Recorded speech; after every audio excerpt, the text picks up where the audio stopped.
What is going on, guys? Welcome to an impromptu episode of Second Guessing with Stressed. I'm your host, Garrett Williams, aka Texans commenter. Yeah, first day of free agency in the books. Kind of an impromptu late night stream, probably go for 30, 45 minutes, hopefully not too long.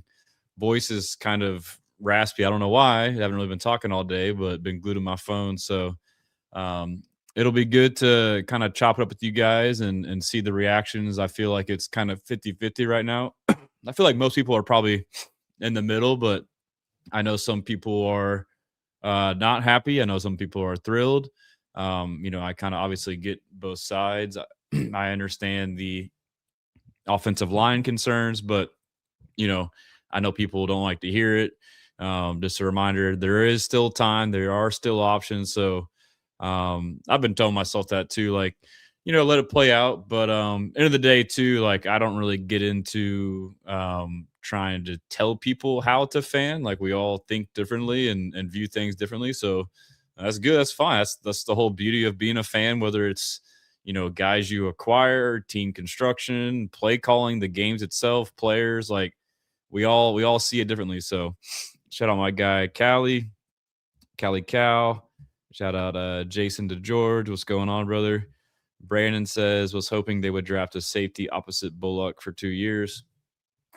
Yeah, so the Reed Blankenship, I was surprised. I was shocked, but I love it, bro. Like, and I know probably, some of y'all probably think that like and maybe I am. It's just kind of my nature that I pretty much bless every move. But you could argue maybe the APY maybe a little bit, maybe marginally high for Reed, but like the player and the fit, I didn't really think that they would value strong safety as a need, or quite that high. Like Brandon said, perhaps the drafts might have been a place that we might have saw it. I thought that they might have been pretty high on Jalen Reed, who they drafted last year, I believe, in the 6th round out of Penn State, and who had shown some flashes. But if you think about it, maybe injury and health is a concern, or maybe he isn't quite ready to be the level they wanted. But the strong safety spot between CJ Gardner-Johnson, trading for him, thinking he'd be something, turns out wasn't a fit, kind of out of place, needed to be in that nickel star role, but that's Petrie's role. And then reports come out that maybe there were some locker room issues. That didn't pan out. MJ Stewart stepped in and played well. He wasn't like a world beater, but he was pretty good. But then he got hurt, tore his quadricep. You re-sign him just the other day. And so he could be a starter, but he would be like an average, potential starter that at the very least would be right place, right time and not mess up. But then when Jalen Reed came in, he showed flashes, obviously young, going to make some mistakes, going against Josh Allen, the Bills, kind of getting picked on a little bit, miss some tackles here and there. But regardless, so I thought that they would have gone in with the mix of basically what it was last year of Jalen Reed and MJ Stewart and been fine. But I love the upgrade, dude. Reed Blankenship is a MFing dog, bro. He is a dog. And so I'm working on an article, which I'll post after this. But the thing about Reed Blankenship is, you can look at PFF grades and usually they're pretty can show you a trend. Like, I believe he's played 4 years in the league. His first 3 years are really good. Obviously won a Super Bowl with them a couple years ago, and his play regressed evidently last year. But he's also played pretty much the free safety role his whole time in the NFL. He's going to come to the Texans as a strong safety. Kalen Bullock's going to be the ball hawking free safety. His build, 6'1", 208, whatever it is, he's more of like a stout, physical swarm guy. Now he'll be down in the box more. So think about Jalen Reed and then think about Reed Blankenship. And then when you think about Reed Blankenship prior, think about him playing Kalen Bullock's role. Well, yeah. So, I mean, I think that that's going to be a great fit. And so there is the element, too, of the Reed Blankenship. And I guess I'll get to that. That's the elephant in the room, O-line, whatever. But, I was kind of tweeting it, and Mr. Optimistic kind of tweeted something, too, that I've been thinking about, but timing, just and it's tough, too. And I made a tweet earlier, I get it. And I'm not here to, tell people how to think. But, the way I see it is, and I think a thing that is potentially affecting us and the way some people that are getting upset Just because we didn't come out the gate and sign Lyman, it's like, oh no. And then you see some go off the board, but really, I don't feel like we missed out on a lot, that I've thought were good relative to value. But my point is, and it's tough too, without knowing what the end process is like. And you also factor in what happened last year. So there's like a distrust from the fan base, and it's in the back of my mind too, but you still try and be like, okay, like even though they had their chance last year, we'll give you a chance. It's, like if they end up signing, a Wyatt Teller, or they end up, getting Elton Jenkins or somebody like that, if they end up getting a good, left guard, or if they get a tackle or a center or whatever it may be, then it'll all be Gucci. But in the moment, it's not really. I'm having a hard time articulating this roundabout thought, but the point is the timing of it. And so it sounds to me like what people want to happen is hey, O-line's biggest need, go and draft those 3 first and then get everything else. Like, you can't go with that approach. I kind of used to be like that, like rudimentary, like this is what you got to do this first and the next. Like, no, like the way Caserio is he's a value seeker. It used to drive me crazy. And now I've become more open and accepting of it, because he will never overpay for a guy. So in times like this, it's good, especially on day one. It's like notorious. There are teams that are overzealous. Like, I need this guy, I need this position, and they'll go and overpay. And I get there is an argument of like, well, why don't you do that? I mean, there are a lot of factors that matter. Like, for example, Tyler, 27 million APY. Are you freaking kidding me? That is different because the Raiders have bukus of cash and they have to spend it.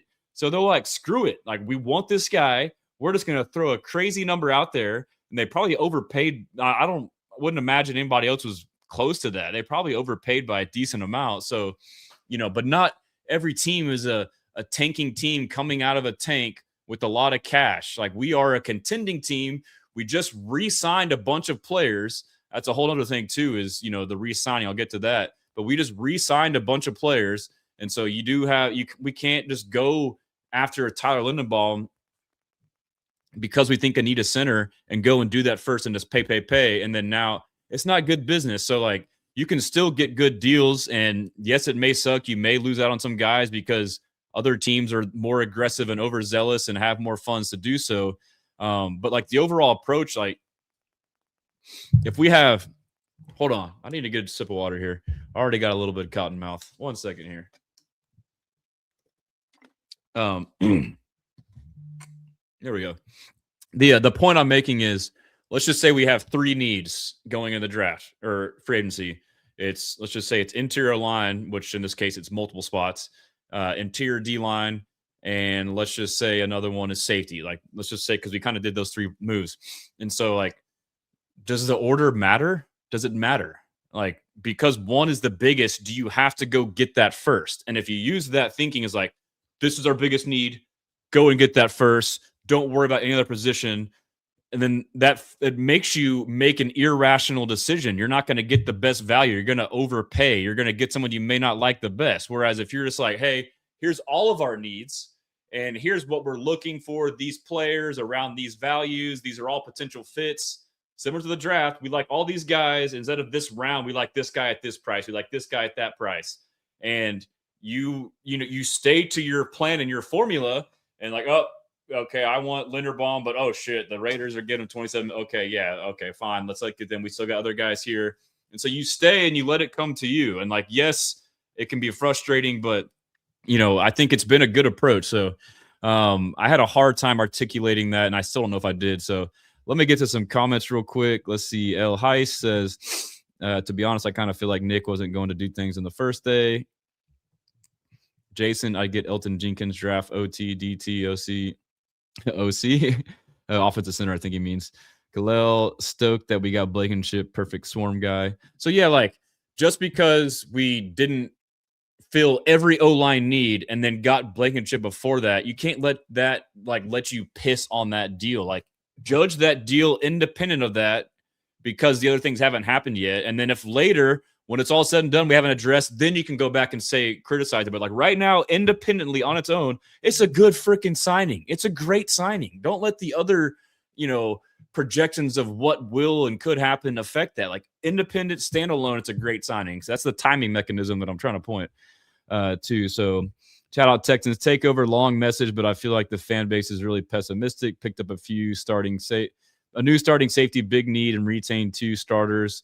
Would have been more aggressive on the O-line, but not freaking out.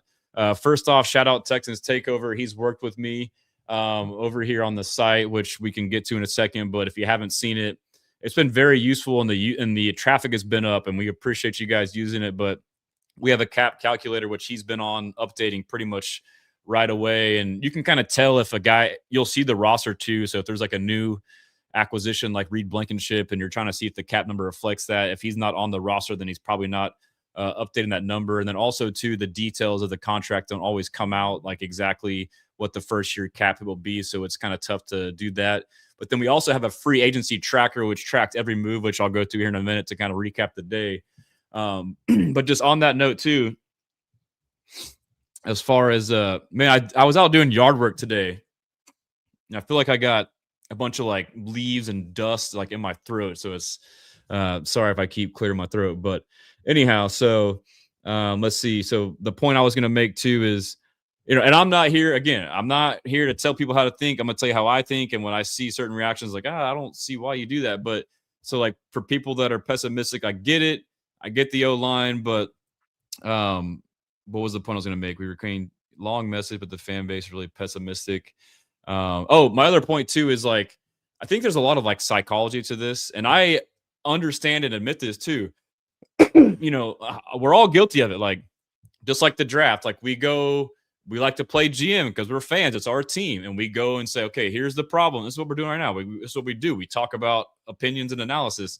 But okay, this team sucks here. They need to get this position. Okay, well, I'm gonna go look at this position. Oh, I like this guy, and this guy. We kind of get married to, those fits that we like, and we become emotionally invested in them because we spend time on them, and we think we want to be right. And I'm most guilty of anybody. Like, I want to be right, so I'm pushing for my guy to get signed, which may or may not be the right decision, but time will tell on those. But we also don't know what they're thinking. So, but another point I'm making too is, Nick Caserio was very busy all last week and leading up until the opening of free agency. And if you think of it from this perspective, when you are a good football team, you are good for a reason. A big part of that is because the players on your team are good. And if X amount of those guys from the team that was just really good are now free agents, and if you can now re-sign most of those guys to come back to your team to keep it the same team to be good again, not only from play, but from chemistry and continuity, that's a good thing. And then not only are you doing that, but you're not just signing anybody, re-signing them willy-nilly. Like, we'll go through the deals. All the guys we've re-signed, I know, again, you can say I'm being biased. Like, they have been great value deals. Like, every deal Nick Caserio has gotten for our guys has been great. Even the Dalton Schultz extension for not this year, but for next year is lower than Isaiah Likely's, which this may be a different opinion, but to me, Isaiah Likely is not a better tight end than Dalton Schultz. Ed Ingram, he was projected, again, that's another little rant facet of all this too, is projections, just like the draft. We can't fault people for projecting things we don't know until it happens, but the projected market was 15 to 18 million. We got him for under 13 million APY. Like, that is great value. Like, compared to other guys, Zion Johnson going for 16, 17 million. You telling me he's that much better than Ed Ingram? Like, we got him for a steal. You look back prior to, you have to remember too, just because right now everything's not happening in the moment, you have to look at the whole picture. I get that's another part of this whole psychology thing is like, it's free agency. We're all like in it. We're seeing everything happen. So like, we want it now. But like, you have to remember, trading, technically, guys we don't get in free agency, that's considered free agency. The David Montgomery trade is considered in Nick Caserio's eyes a free agent pickup. And guess what? We got him at 2 years, 7.5 million APY. Kenneth Walker, first running back off the board, went for up to 15 million APY, almost or potentially double the APY as David Montgomery. Like, do you think that would have been a good signing? Hell no. And to me, on top of that, David Montgomery is a better fit for this offense. Like, to hell with age and all that stuff. Like, no, dude. So that's another win right there. Just Sheldon Rankins, like maybe a slight overpay potentially. I don't really think so. Good value. He didn't come back and try and break the bank. Ed Ingram kind of mentioned to Aaron Wilson, like the reason he came back is he likes his team. So maybe he took a little bit less potentially by signing here and not really, hitting the open market. But yeah, so my point is that I was getting to, I have a bunch of points, is sorry for clearing my throat.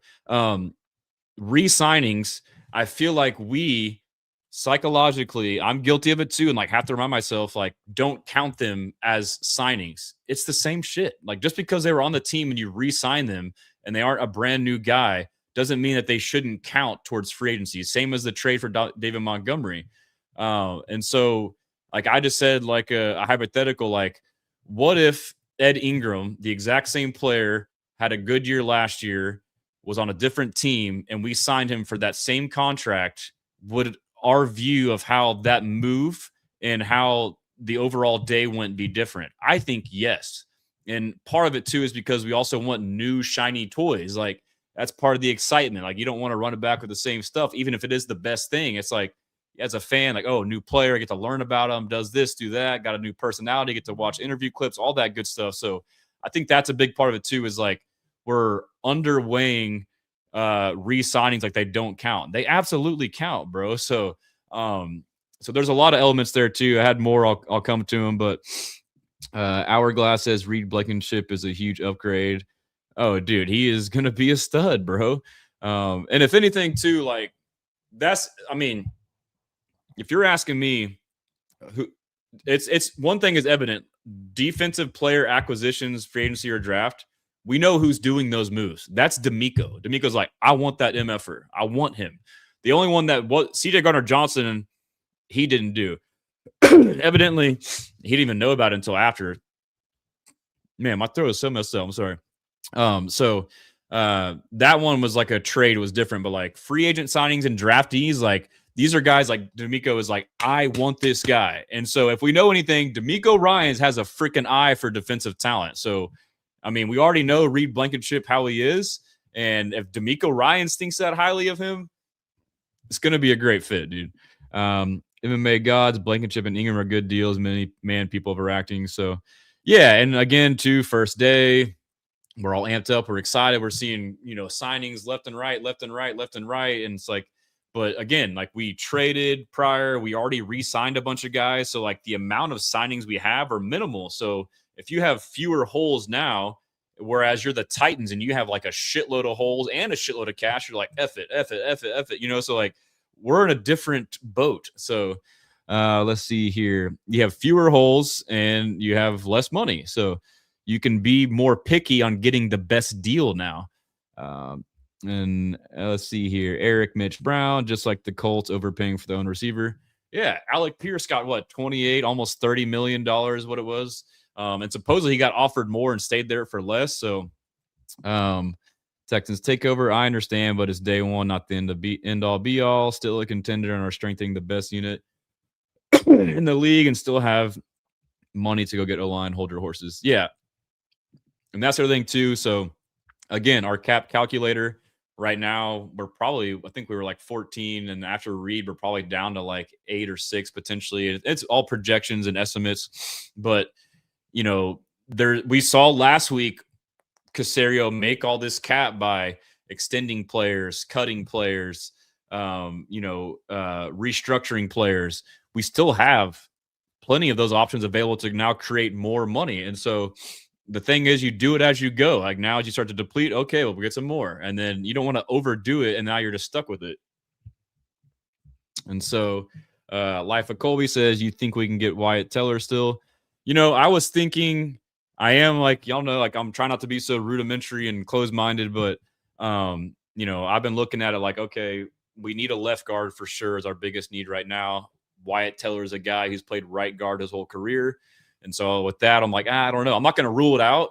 But through that lens, it doesn't sound like it could be. But the Texans and Caserio have also shown they're willing to do whatever. Like, they drafted Jaden Higgins when you already had an X receiver, and he's an X receiver just like Nico, and they made it work. So same with O-line. They could get him and move anybody. They could move him to left guard. They could move Ed Ingram to left guard. They could move someone from they could figure it out, So if they do go with like the add talent and the coaches figure it out, that could be the case. But currently I'm looking at Joel Bitonio fits left guard, and so does Elton Jenkins. And, there are other options that play elsewhere along the line. So I won't rule it out, kind of become more open to it. But Teller, to me, would be a hit. Like left guard, right now, you either get Elton Jenkins, where he'd be more like Ed Ingram, still somewhat younger and higher priced, and you would invest more. And that's like your, 3 to 4 year commitment potentially.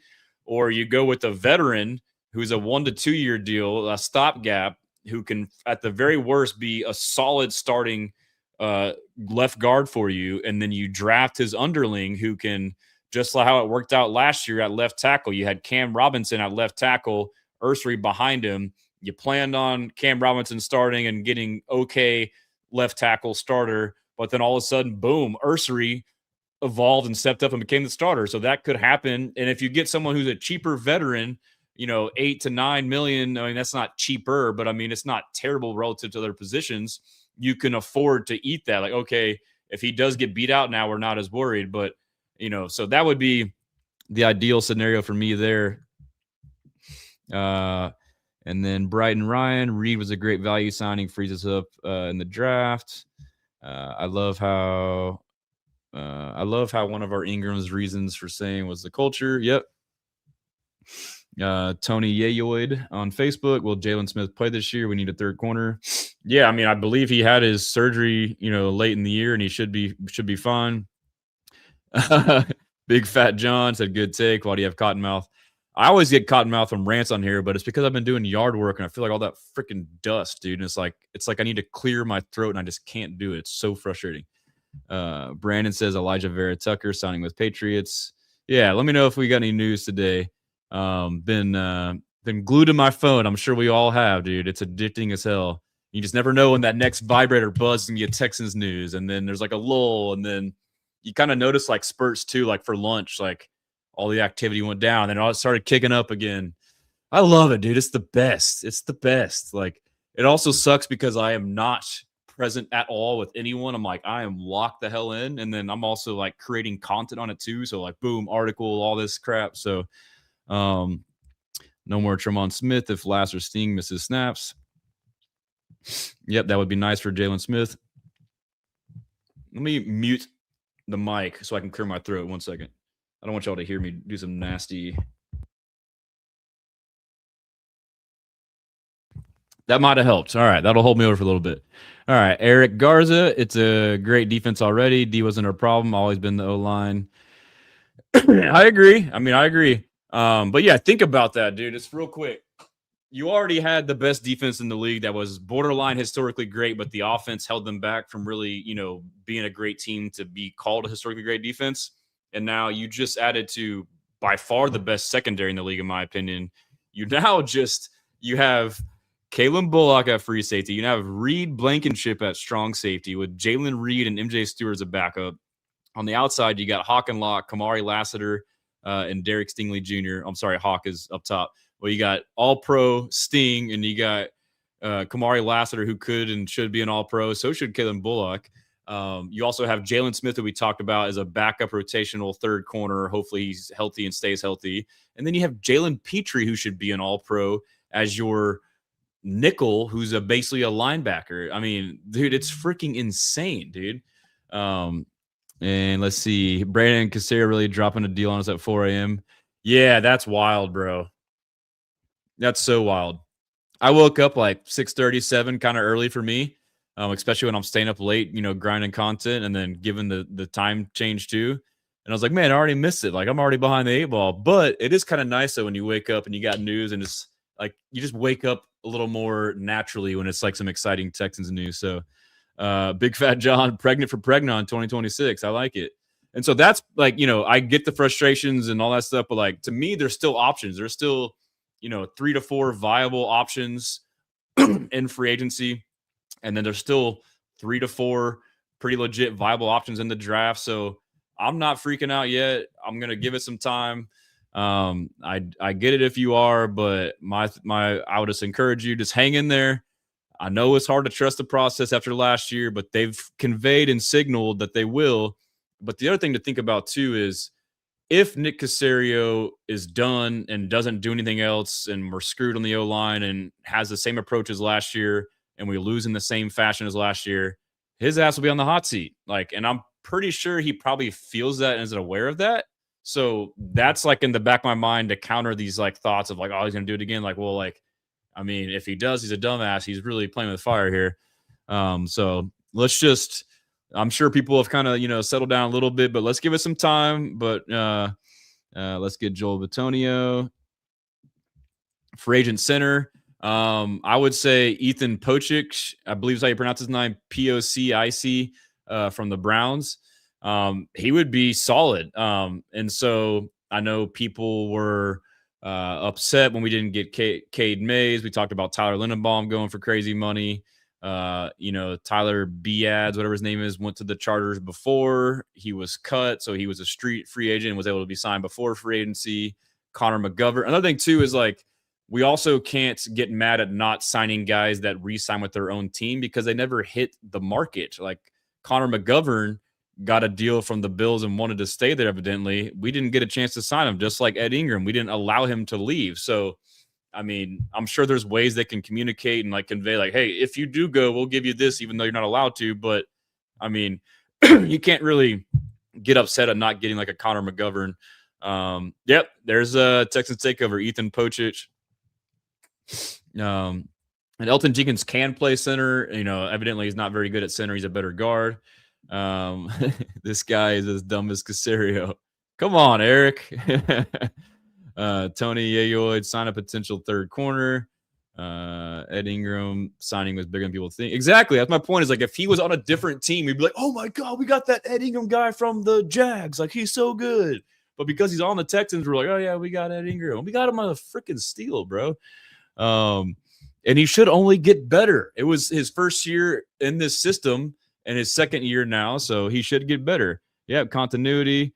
Blankenship is diversity hire. Hey man, I will say that boy's got some swag, dude. I was watching Texans. Who was it?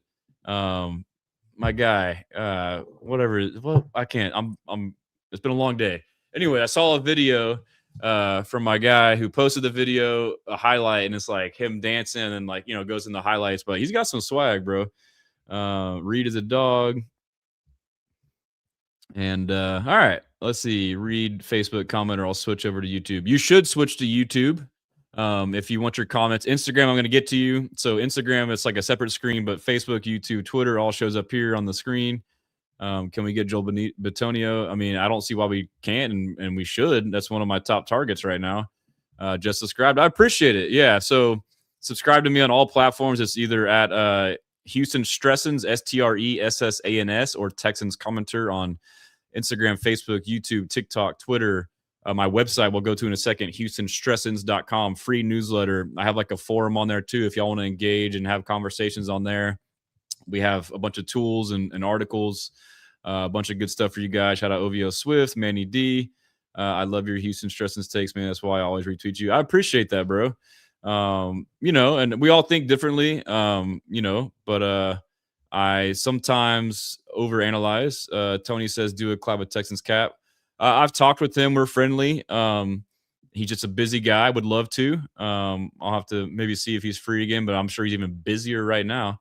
Manny D, I need us to be aggressive for Trent Williams against Jenkins. I don't know if Trent Williams sounds realistic, but we'll see. I also wonder, too, if Braden Smith is still in play. I don't know. That would now put Trent Brown as your swing tackle and Blake Fisher as your fourth tackle. And if everyone's worried about the interior line, I don't know if going and getting a Braden Smith, that I can see. Like, hey, don't go get Braden Smith first before getting an interior line. Like, I can kind of jive with that logic there. But, yeah, so Patriots just got another guard. Who do they get? Lionel Rodriguez said, been seeing Trent Williams linked to the Texans. What do you think the likelihood is on a trade? I don't know. I don't know if it's saying linked, if that's all speculation, but I mean, 1, the draft capital, 2, the cap hit. Like, he's going to be $30 million a year, probably, right? I mean, we don't even have that money. We can create it. You're going to pay him that for 1 or 2 years, maybe, and then now you put Ursher at right tackle. Maybe move Trent Brown to guard. I mean, that's the thing too. Like, could you move Trent Brown to guard at some point if things get crazy? Chris Aiken and CJ Swift said, do you think we grab Wyatt? I think we could. I'm kind of concerned about him being a right guard, but who knows? Maybe he switched over to left guard. And if we did, I would love it. I mean, he would be a perfect fit for what we need. And you could still draft a guy behind him. We're usually passive day one. I'm excited for day two. Yeah, if y'all remember in 2024, it was the most lackluster day. And usually today he signs a bunch of like special teamers like Dare and such. We didn't really see that today. But if I recall correctly, when we signed Daniil Hunter, I don't think it was until Tuesday or potentially Wednesday. And like up until that point, it was like, this sucks. It's like, we got freaking Daniil Hunter, bro. It's on. So like that's part of the process too, I think. Texans Takeover said he just added this Schultz extension cap changes of around 14 million still. Oh, dope. We're around 14 mil. We balling, dude. We balling, bro.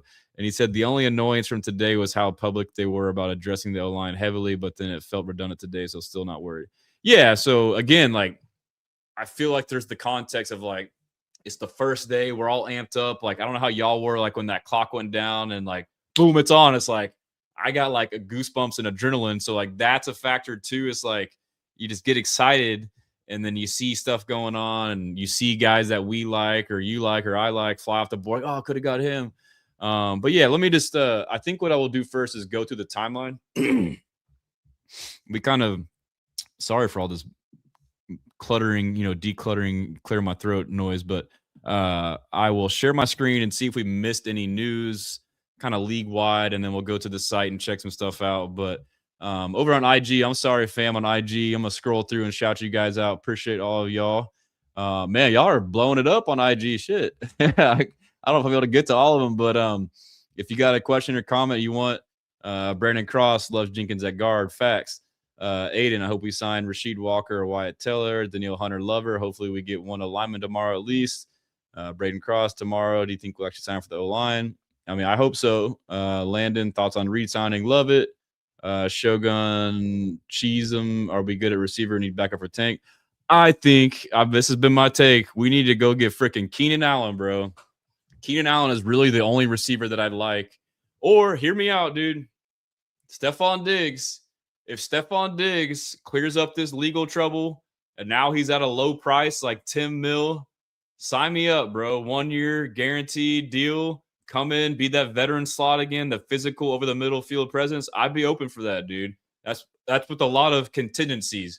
But to me, I've been saying on here, Keenan Allen was a $3 million deal last year. I'd pay him up to 6 or 7. A 1 year deal now that he had another good year again. Like he is a perfect fit. And I think Jalen Noel, I think he's still the guy. I don't know what they think. Maybe he's still developing. Tank could be the slot, could place outside still, could still not be 100%. Who knows? It wouldn't hurt. We still only have, 5 to 6 guys and we keep 5 to 6. But anyhow, Reed Blankenship signing was great over on IG. All right. Let's see here. I need to take a damn Zyrtec or something. And I was surprised by this. So, oh wow. So on my timeline. So obviously I'm pretty in tune with, how we all feel as a fan base. And I was feeling from like stuff I was seeing, just like comments, replies. I thought like it was gonna be. I asked like, are we blessing or stressing after today? And 59.9% say we're blessing. Let's go. And 40% say they're stressing. So I thought it would have been at least the other way around. I guess it's kind of like, the loud minority, I guess, the people that are upset, and maybe it just, comes off as more visceral, but that's encouraging to hear. And a lot of people will probably say they're right in the middle. Me personally, I'm blessing and I'm chilling, I'm factoring in, like I mentioned earlier, like everything leading up to it, not just what happened in these 12 hours, So let's see here. Let's scroll back down. We'll start backwards. You know what? We probably got to start from the bottom, which is going to be a lot. It's just fun though to like see everything done and then see how it, you can spin everything back towards your team. So, but yeah, so Ed Ingram, he had that funny video. Okay. All right. We're getting down there. That was the first news of the day. And we're here. So we signed Ed Ingram like 4 a.m.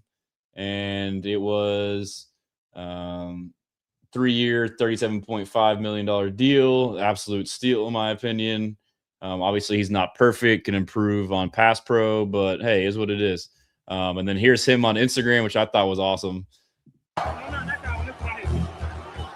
the contract, big boy. Sign the contract. On the contract, big boy. That was Mike Tyson. And then let's go back through. We re-signed Sheldon Rankins to a 2-year deal that includes $12 million guaranteed. Love that signing. He's someone I vouched for that we needed to re-sign, high priority, veteran presence. You know, he was on our team in 2023, was very underrated, very good. Then he went and got paid, went to Cincy, had some health issues like shingles and all this stuff, I believe.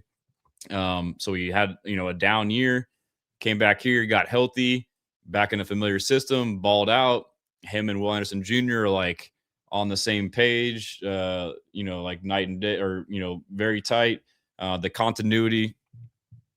We talk about continuity on the O-line a lot. Continuity on the D-line is maybe just as, if not more important, especially in the pass rush. If you have guys that just go rogue, or knowing how guys like to rush and when they like to rush certain ways or do certain moves. So Sheldon Rankins and Will Anderson Jr., like, he knows, and this down and distance, they don't have to talk. He's like, all right, I know he's going to do this. So that means he's going to shoot this gap. I need to replace him here. So they rush as one, which is very critical. I mean, you've seen times with us or other teams when a guy goes rogue and you now leave a rush lane open and a quarterback runs off for, 20, 30 yards. So Travis Kelce's re-signing with the Chiefs. That was a good chance to show the video of him getting hit and bobbling, and Aziz picking it, saying that wasn't the last play of his career that he wanted to happen. Not play, but way he wanted to end it. So, yeah, here's Will after the Steelers game talking about Sheldon Rankins. I said, but we be up to no good. We be up to something always happen with me and him together, bro. We be up to no good. But I told him, I said, but we be up to no good. And then, yeah, rumors that Trent Williams is open to being traded. I don't really know that I'm not going to rule it out, but I don't think it sounds reasonable or should happen or could happen. Alec Pierce, 4-year, $114 million. I think he's a good underrated receiver. That price is pretty high. Stays in the division. But yeah, it's a lot of money between him and Daniel Jones. They got tied up. Let's see what else we got. We're kind of going through the timeline here. LT got paid. Laramie Tunsil signed a 2-year, $60.2 million extension with the Commanders. This is why we traded him. He was a cap casualty. Nick Caserio, he had 2 years left on his deal. And he's like, he's going to want an extension next year. I'm going to trade him now and get some capital in return. And so you also got alleviated that cap hit for that year, a good portion of it too. So that's a win right there. That's a good example of the forward-thinking mindset. And so, yeah, I said, did the Drake meme of the hotline bling. It's like a picture of Kenneth Walker, 14 million APY, like, nah. And then it's a picture of David Montgomery, 7.5 million APY. Yeah, I'll take that. I mean, value, bro. And he's a better fit, in my opinion. And then Tommy Townsend, hopefully he re-signs, but there was a punter from the Saints. That was a former Vikings punter, Ryan Wright, signed a 4-year, $14 million deal. That's $8 million guaranteed with the Saints. So they might have ruined the punter market. And Cade Mays signed a 3-year, $25 million, $14 million guaranteed. So the math on that, 25 divided by 3, just, $8 to $9 million. APY, which was pretty low for him, relative to projections. I believe he might have been like up to 12 or 13. It seemed like a lot of guys came under and then certain guys went way over. But I was never really in on Cade Mays.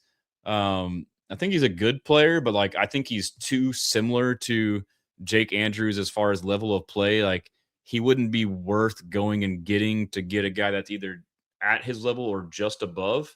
Like, if you were going to get a center, like, you would have to be someone who's like, is better if you're going to go and pay them money. Because you have Jake Andrews on a rookie contract or whatever it is. He's cheap. He's not rookie contract, but, he's only his second, third year in the league. He's super cheap. So it wouldn't make sense to go get a guy. Now you feel committed to him, and it's like a marginal difference. And I had my whole rant. I said it last time. I said it on here on Twitter, but it felt like the Caden Mays hype came from a report, which from what I interpreted as, like, it was never like a legit, like, there's interest. It was someone that tweeted that, like, teams that I could see pursuing this player. And, like, that's the way I read it. And then it kind of took off from there. And everyone's like, oh, like, Texans are in on him. They're in. And that kind of goes to the psychosis of, like, that happens, that seed's planted. We all start to go in on it and watch them and like them. And now we're invested.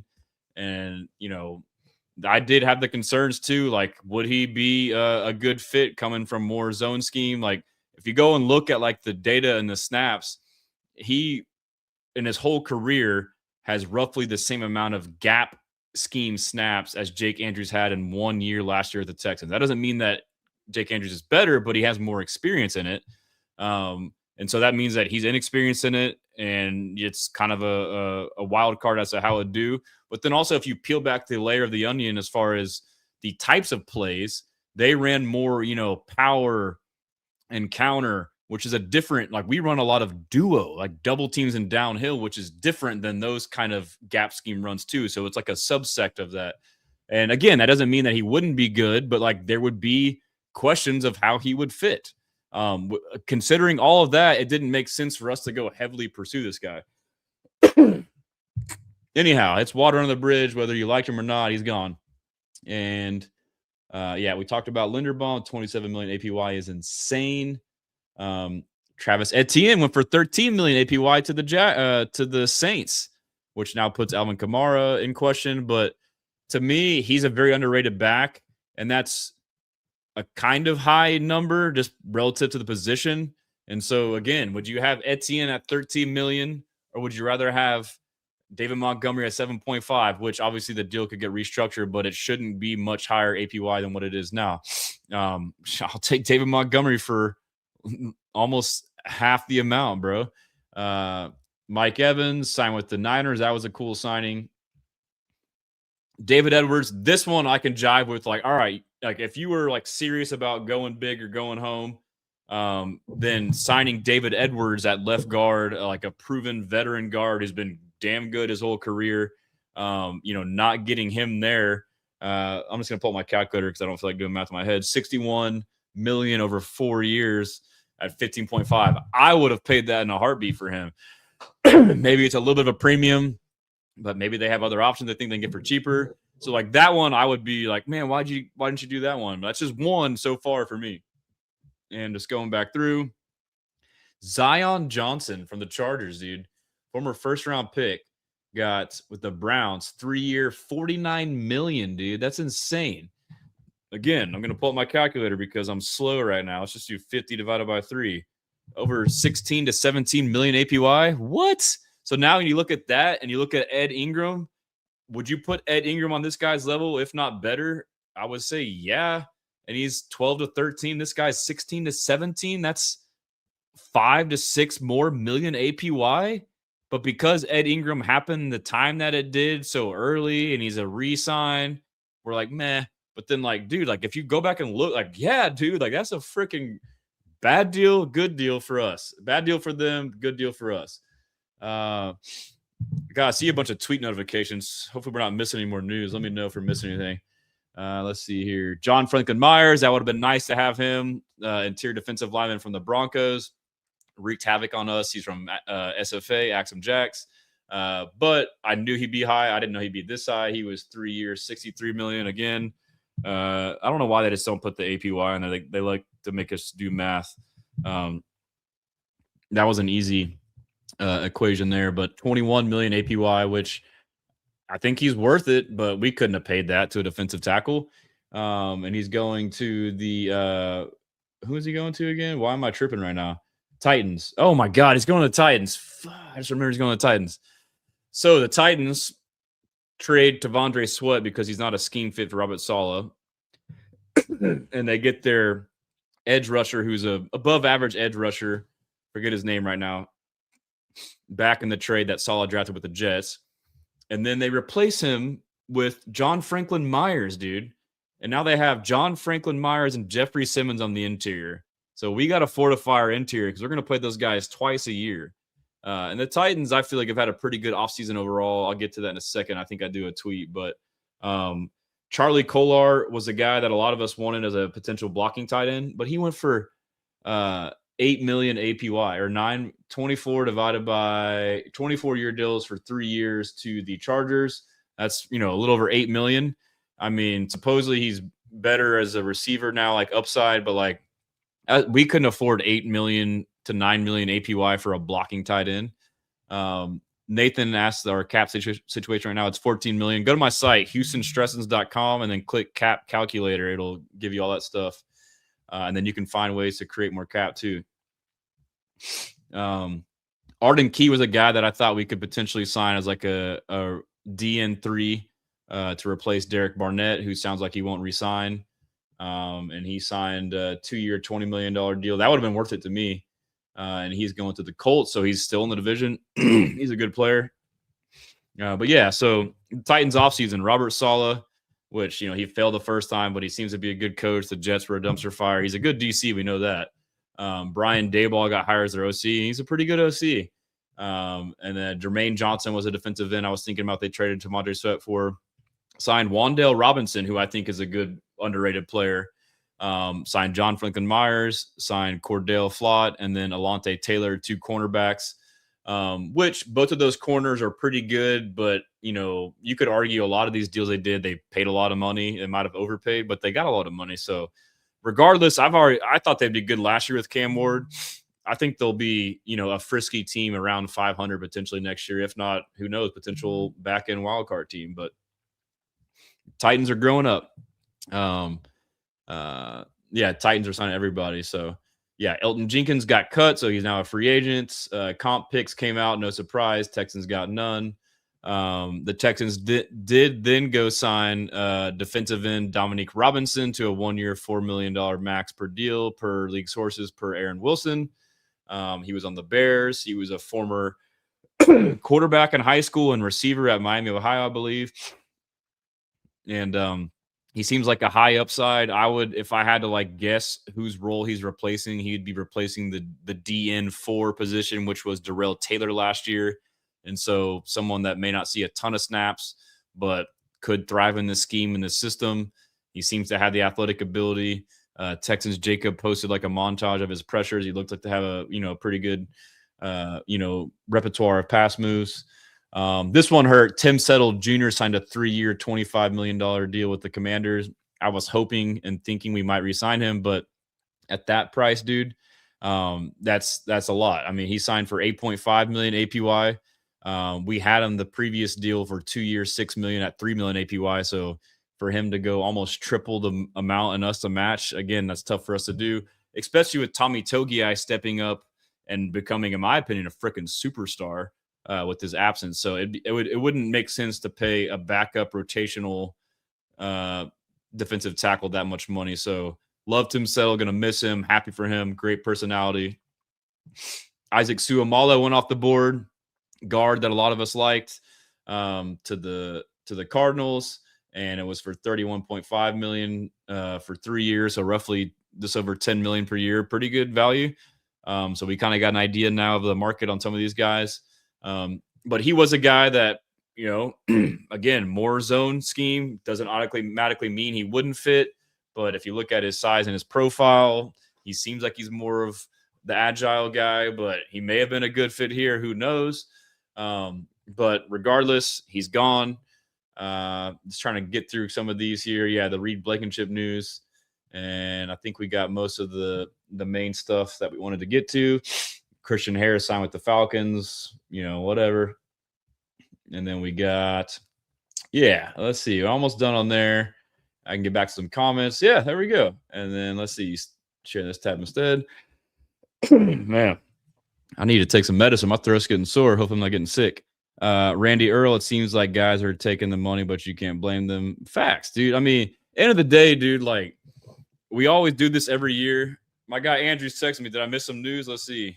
Andrew said 14 million APY for Tucker. Wait, what happened to Tucker? Did he sign with somebody? Did I miss any news? Jets, Elijah Tucker. Let's see. We should be able to. What is that? What are you talking about with Vera Tucker? Did I miss something? I was over here ranting. Let me. Patriots are giving Veritas. Okay. Here's new news right now. Breaking news right here. The Patriots via Adam Schefter are giving former Jets first round pick Elijah Vera Tucker a 3-year, $42 million deal worth up to $48 million. So yeah, that's kind of 14 million APY up to 16 million. I wouldn't have been down for that relative to now with the benefit of hindsight to see what else I've seen.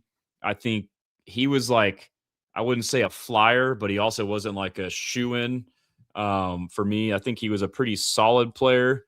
Would have been nice to get him, but I wasn't super high on him.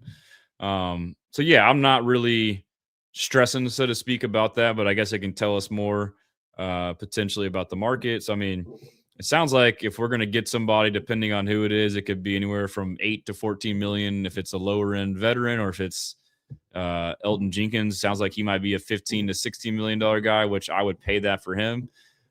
So let's see here.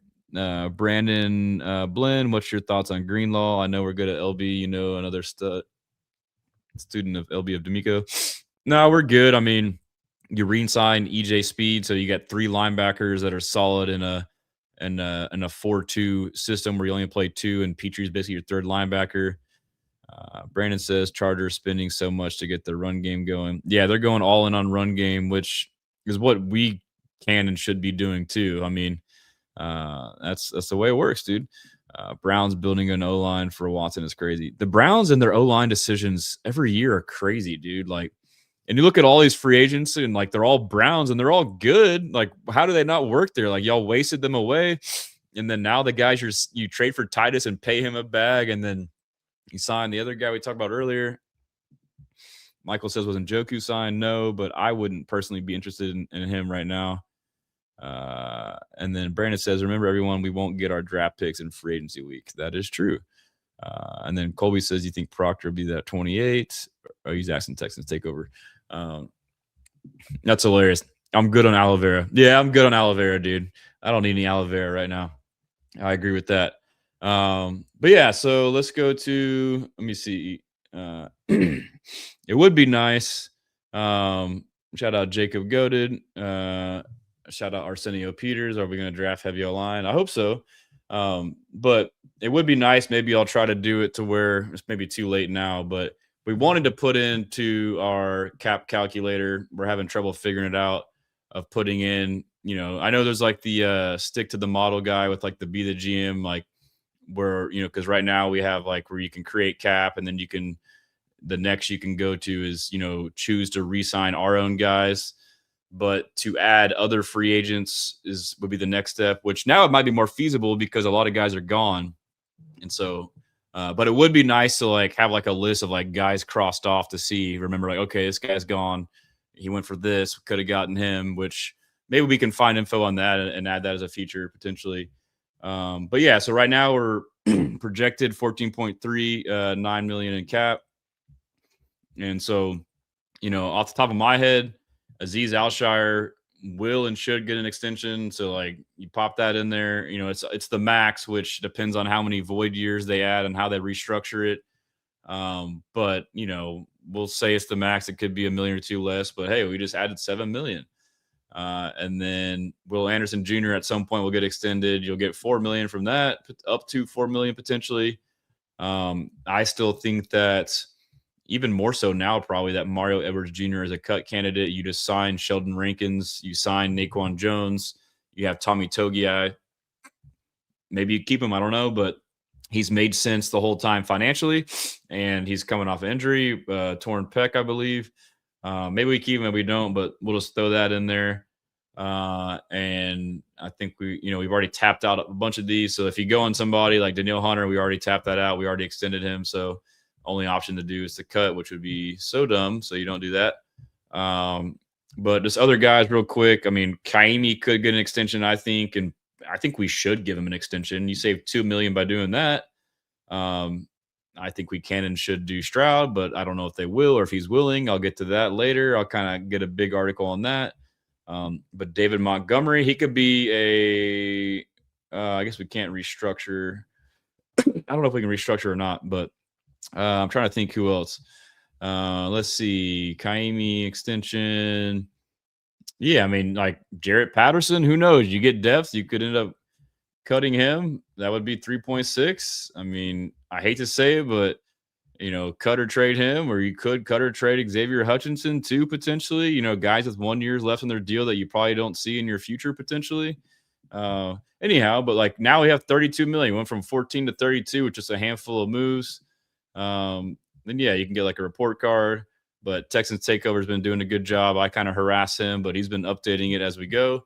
Other thing too is just like we just ran through to my timeline, but this is a much more aesthetically pleasing. And I need to fix this white little perimeter here on the sides. But all the moves right here in chronological order, like no matter what the move was, but from today, from the latest to on down.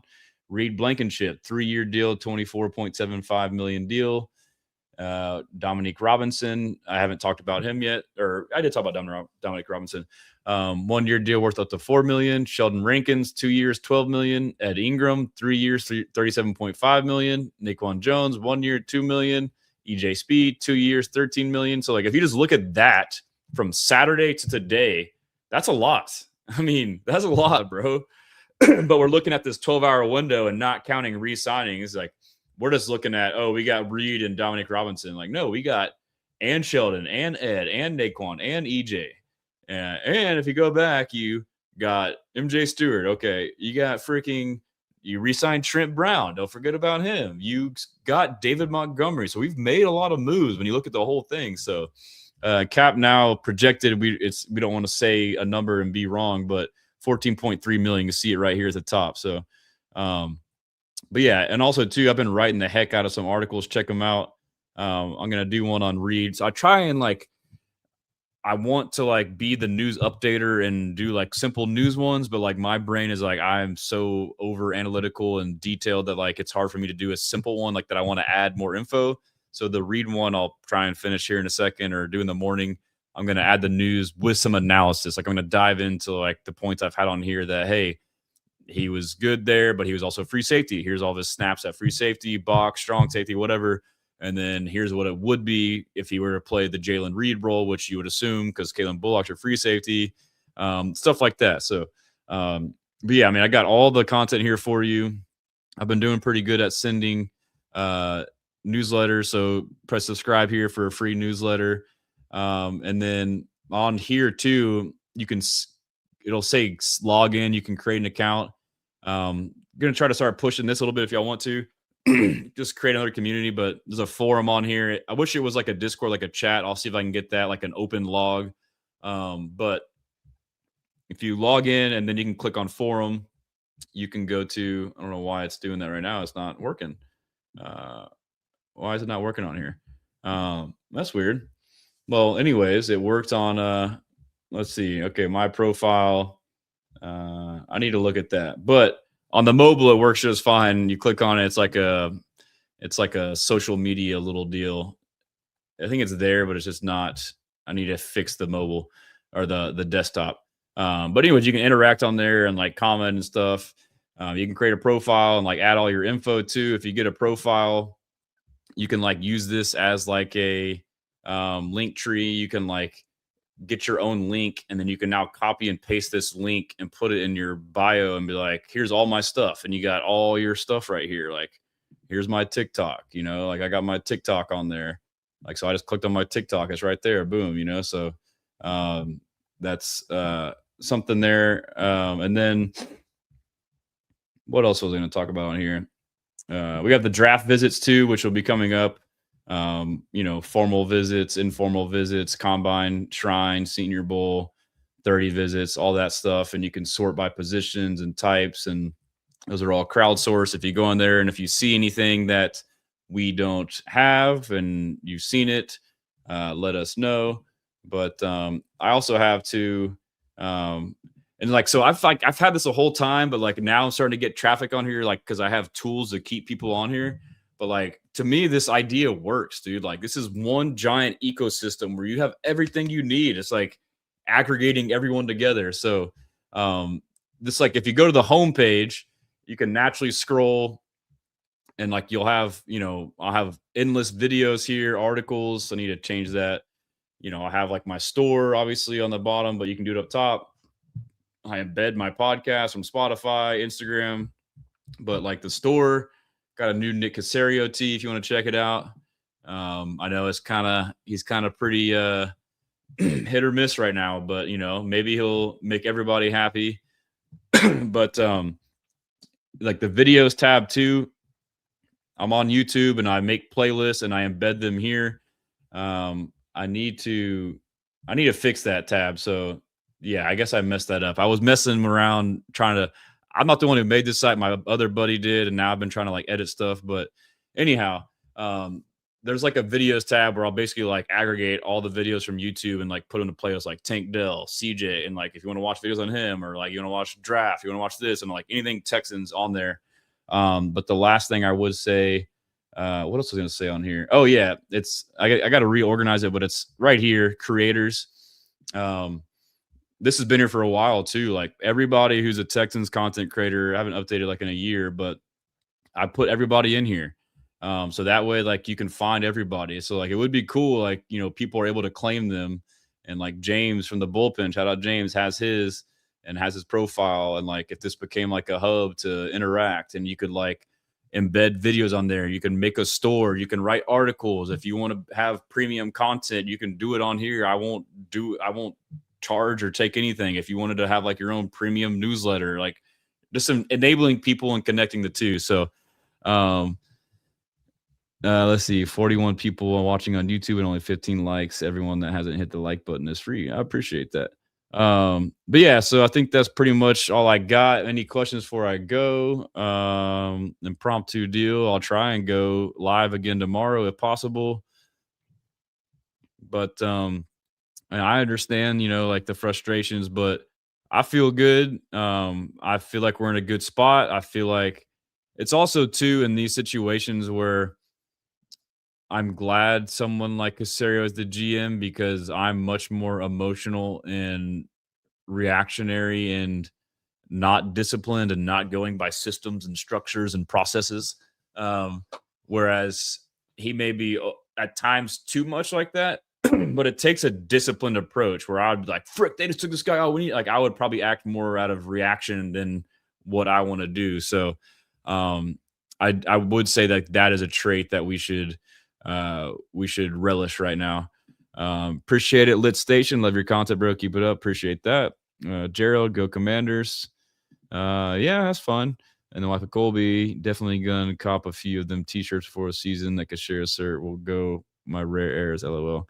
Yeah, man. Let me know if you do. I'll give you a promo code, bro. The Legend U says thoughts on whether or not we should still sign a center or prioritize in the draft. I've said, and I think the approach, because I like studied, I listened to all these freaking interviews. I've been doing it for years and like try to pick up on stuff. I do feel like Caserio slips up at times without realizing it. His subconscious mind, he does so many interviews. He can only be so guarded so often. But my theory or suspicion is they like Pat Coogan. He's talked about how age doesn't matter. They'll draft whoever. They almost like guys that are older because they're ready to play right now. He mentioned Pat Coogan. He's like, when they were talking about the transfer portal, like, oh yeah, sometimes you got to check into it. Like who's that guy from the Indiana Center? Like, oh, Pat Coogan. Okay. And then he mentioned age. He was at Notre Dame before. Jarrett Patterson, Blake Fisher. He's drafted O-lineman from Notre Dame before. And then he says, hey, we're open to upgrading the position. Everyone assumes that means free agency, but like that could be the draft. And like this kid is older. He's going to fall in the draft. He likes value. So this guy's now going to fall because he's old. But guess what? He's going to come in and play right freaking now, dude. So like I would draft him and let them battle it out. And he could take the spot. Like how often do you see rookie centers? Like it happens. How often do you see day 3 late round linemen like become gems, like 5th, 6th, 7th round guys? It happens all the time, dude. So that's my theory. I think that could happen, or you could get a Connor Liu or a Jake Slaughter or a Sam Heck, but who knows? But yeah, Logan Jones, I believe, is one from Iowa. So there's options, bro. And we got Cole Popovich, but I'm excited. I'll probably wrap it up here so I can try to get to bed in a little bit. But I'm sure I'll see all you guys tomorrow. Hopefully, we got some big news. But yeah, until next time.